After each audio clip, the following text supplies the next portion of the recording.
Será que o tradutor nada mais é do que um dicionário ambulante? Vou tentar responder isso. Vamos lá?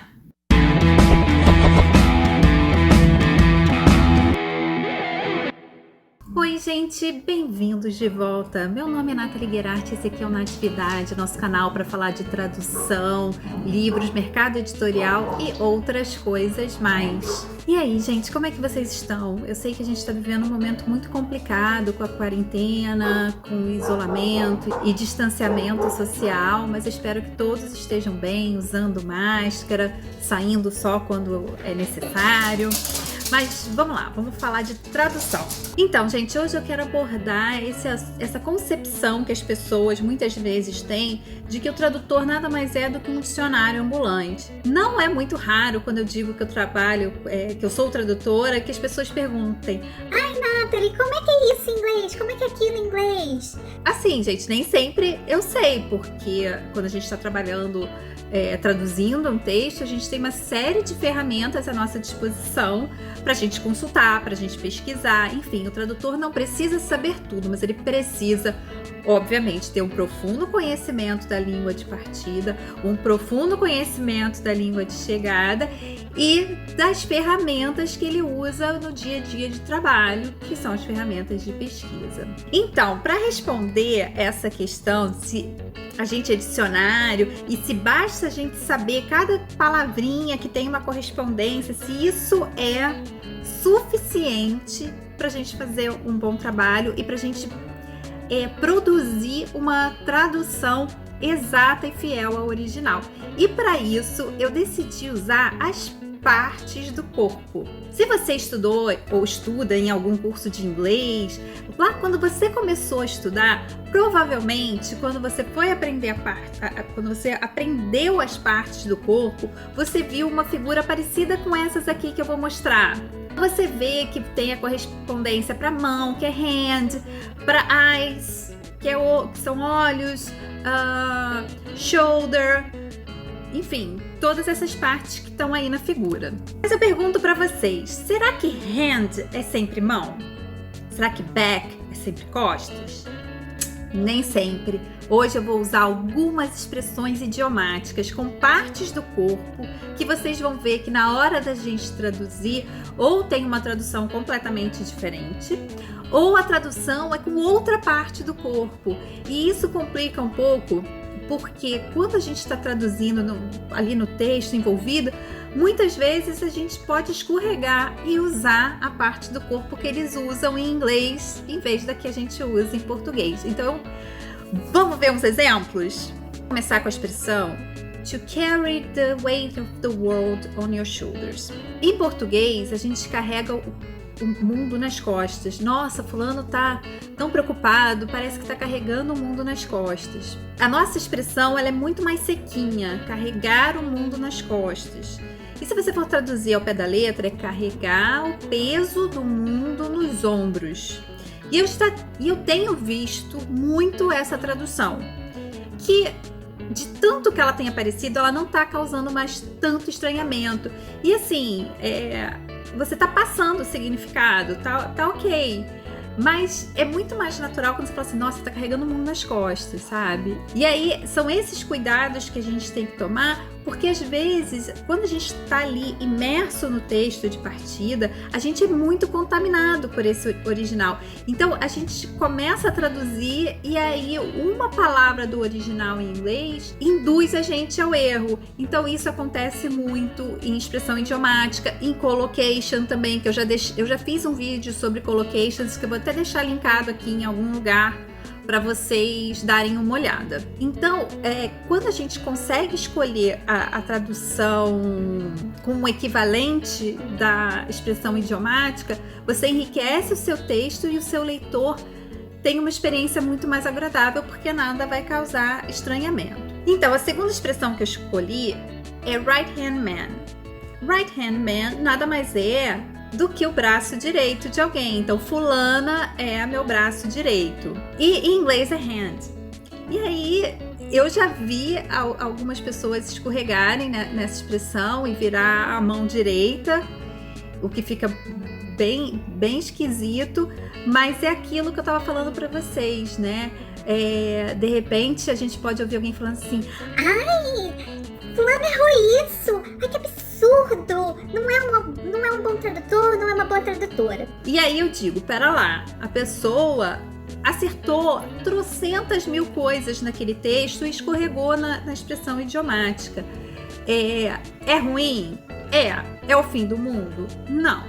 Por isso que quando a gente traduz, a tradução é apenas, na tradução editorial principalmente, a tradução é a primeira etapa do processo editorial. Existem várias outras etapas do processo. Eu vou deixar linkado aqui que eu tenho uma playlist que fala de todo o processo editorial, tudo que acontece com o texto a partir do momento que ele chega na editora. Então, para quem tem curiosidade de saber, é só clicar nessa playlist. O tradutor, ele pode escorregar, e por isso que existem outras etapas para que qualquer equívoco que o tradutor cometa, alguém possa detectar. Então, a outra expressão, acho que é a terceira, né, que eu escolhi, é get off my back, que você pode até traduzir como me deixe em paz, né, que também poderia ser o leave me alone, mas assim, eu gosto de, assim, quando tem uma expressão com parte do corpo, eu fico muito feliz quando tem uma outra em português que também tem. Então, geralmente a gente fala assim, sai do meu pé.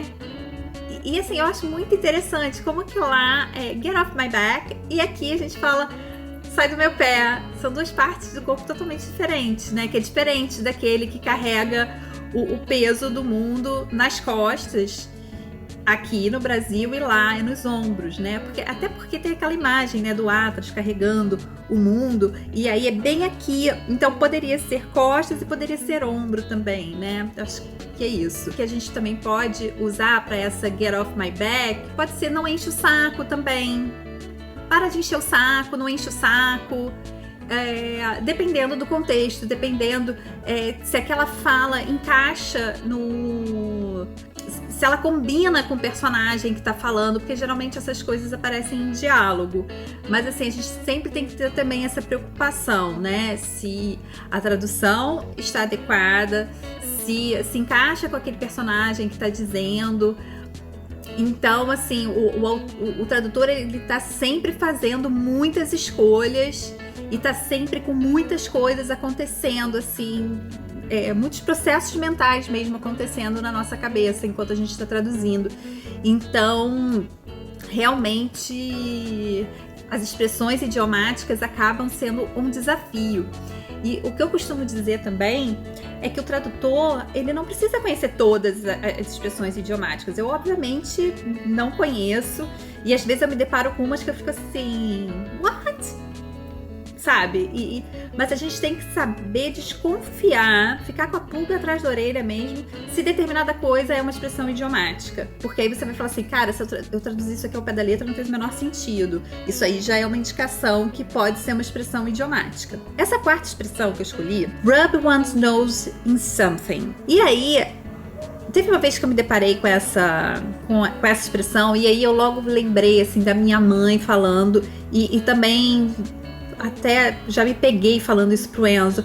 Se eu encontrar, vou esfregar na sua cara. Que assim, dependendo do contexto, pode funcionar, mas eu acho que dependendo, jogar na cara funciona muito bem também em determinados contextos, sabe? Tipo, eu sei que eu errei, não precisa ficar jogando isso na minha cara. Quando eu tô traduzindo diálogo, principalmente, tem vezes que eu reproduzo a fala em voz alta, tipo, pra sentir aquela coisa, né? Tipo, será que alguém falaria assim? Nessas horas, quando você fala em voz alta, às vezes vem a solução. Quando você tá lá digitando, não vem.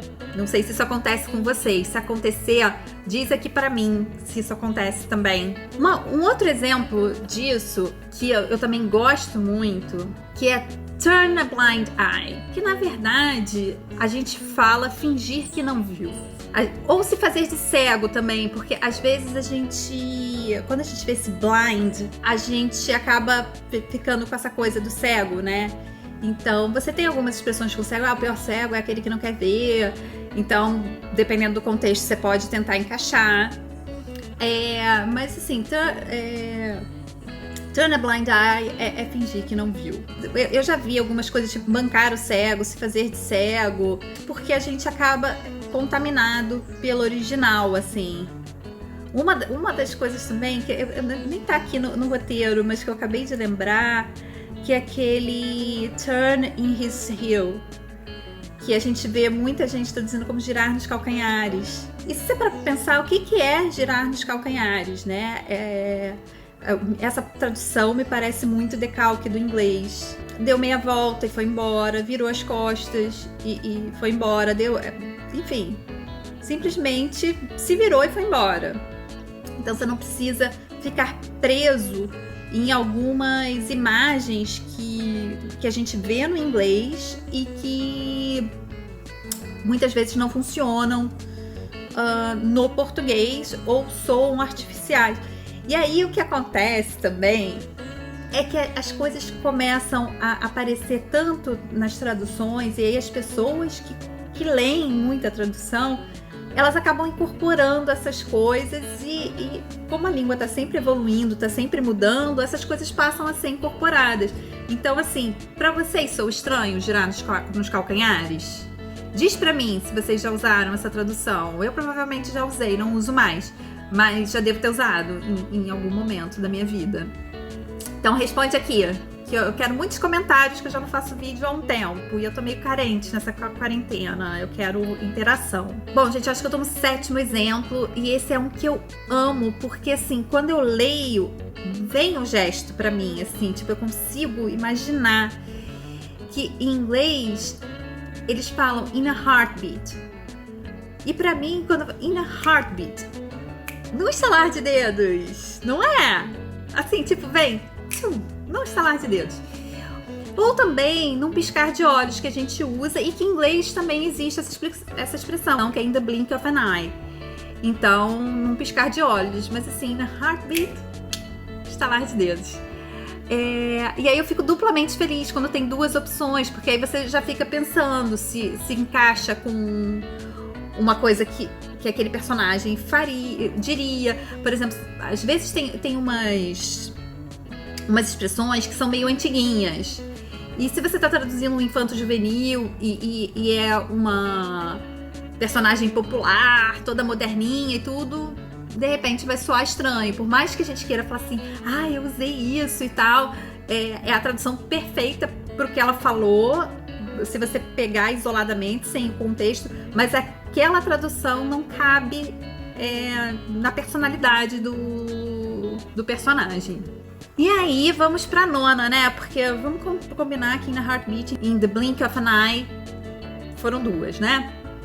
Que é bite off more than you can chew. É você morder mais do que você consegue mastigar, mas que em português não faz muito sentido, né? Se você tiver num contexto de comida, né? Porque isso pode ser usado, não é só usado na coisa de comida. Você pode até falar que a pessoa tá com o olho maior que a barriga e tal, mas geralmente essa expressão, ela é usada quando alguém quer fazer mais coisa do que realmente consegue.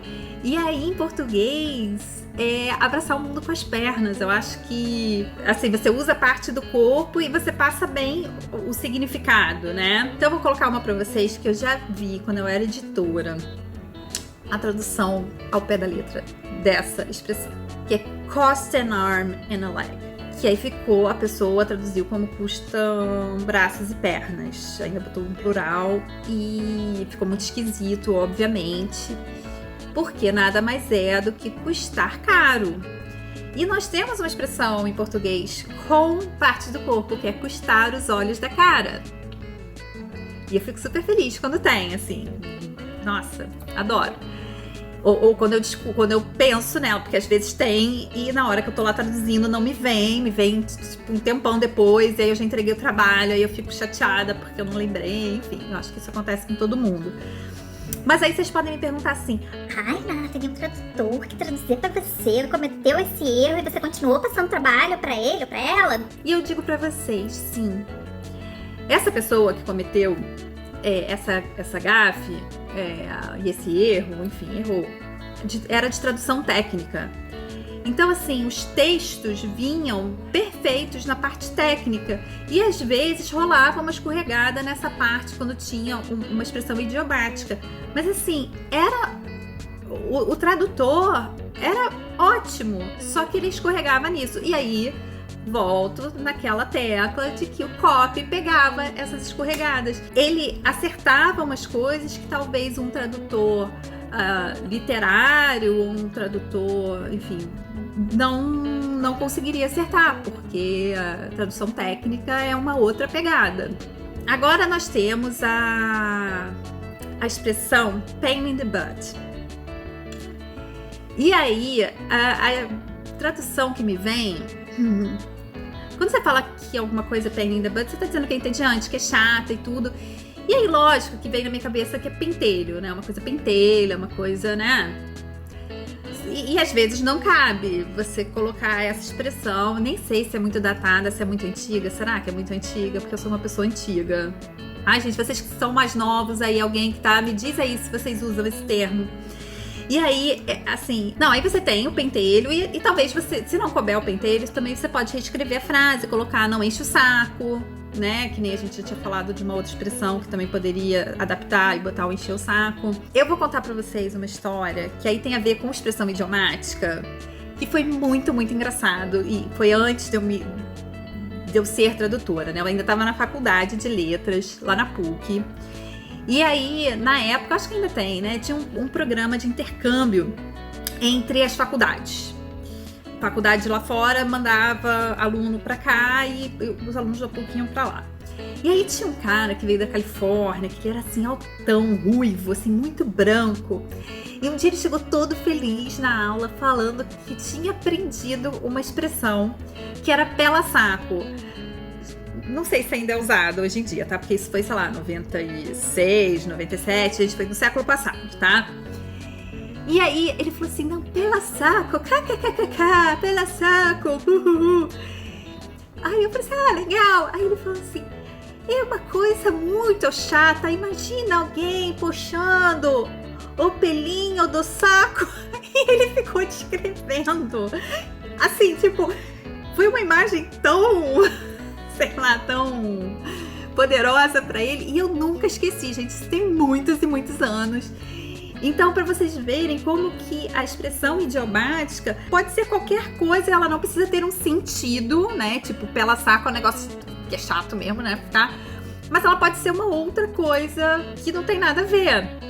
E é por isso que o tradutor precisa desconfiar que alguma coisa pode ser uma expressão idiomática. Uma outra expressão que a gente vê às vezes é neck and neck, né? Que você vê assim numa corrida que tá assim, de cavalo, por exemplo, que tá emparelhado, ou a pessoa tá em pé de igualdade numa competição. Então, pé de igualdade é uma boa tradução, né? Você tem a parte do corpo. Nossa, essa não tava nem no roteiro, gente. Em pé de igualdade. Olha! Viu como a gente falando, as coisas vêm? Incrível. Eu tinha colocado pau a pau. A pessoa tá pau a pau. Mas em pé de igualdade também muito... Gente, muito bom. Vocês acharam também? E aí, as duas últimas que eu escolhi, elas não são bem expressões... Elas não são expressões idiomáticas. Mas só para vocês verem como o recorte de mundo é diferente de uma língua para outra. Aqui a gente só tá falando do português e do inglês. Imagina em outras, né? Então, em inglês a gente fala... Em inglês a gente fala legs of the chair. E em português é pé. A gente fala pé da cadeira. O pé da cadeira. Olha só, eles falam leg e a gente fala pé. Não é? E isso pra cama, pra móvel em geral, eles usam leg. E a gente usa pé. É o pé da cama, o pé da mesa, né? E aí a outra também, só pra gente terminar, porque eu achei bonitinho, eu tava lá pensando, aí eu queria um número e tal, acabou que eu nem contei, né, gente? Nem sei quantas que eu falei. É o state of mind, que mind não é bem uma parte do corpo, tá? Mas a tradução também não é uma parte do corpo. A gente fala estado de espírito, né? E são coisas que são bem abstratas, né? Mind e espírito, né? Então, quer dizer, não sei se vocês acreditam que a gente tem espírito e tal, cada um com a sua crença. Mas enfim, só pra gente mostrar como que expressões idiomáticas têm a ver com recorte de mundo, tem a ver com alguma imagem que suscite, como aquele do peso do mundo, né? Do mundo nas costas. Olha, eu falando do peso, ó. Do mundo nas costas ou nos ombros, porque tem a figura, tudo. Então, assim, quando a gente está traduzindo, um dos desafios, né? Você tá lá imersa no texto, digitando e tal, mas assim, a gente tem que estar sempre atento para não escorregar nas expressões idiomáticas, nas collocations, pra gente. E a gente consegue ver isso quando a gente revisa o nosso texto, quando a gente revê o nosso material. Bom, gente, eu acho que é isso. Deixem os comentários de vocês, eu fiz algumas perguntas aí. Se vocês se lembrarem de mais alguma expressão com partes do corpo, por favor, deixem aqui, deixem a sugestão de tradução. Se tiverem alguma dúvida, alguma sugestão de assunto que vocês queiram ver por aqui, podem deixar aqui nos comentários que eu vou adorar ler, principalmente agora que eu estou super carente. Bom, gente, beijo grande, até o próximo vídeo e tchau, tchau!